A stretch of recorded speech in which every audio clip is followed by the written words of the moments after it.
शिवसेना ठाकरे गटाचे राज्यव्यापी अधिवेशन आणि जाहीर सभा यशस्वी करून दाखवल्याने सुधाकर बडगुजर यांना जिल्हा प्रमुखपदी बढतीचं बक्षीस मिळत नाही।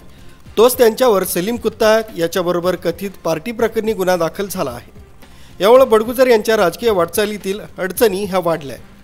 नगरसेवक बडगुजर यांनी विविध कामांचे टेंडर्स घेऊन लाभ घेतल्याप्रकरणी त्यांच्यावर सरकारवाडा पोलीस ठाण्यात मागील वर्षी गुन्हा दाखल करण्यात आला।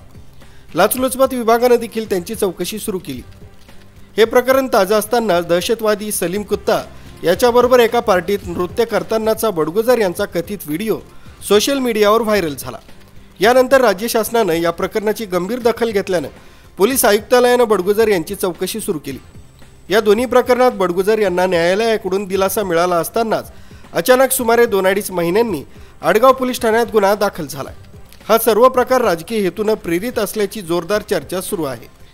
मुख्य संचालक रवींद्र जाधव, लोकराज्य न्यूज, नाशिक।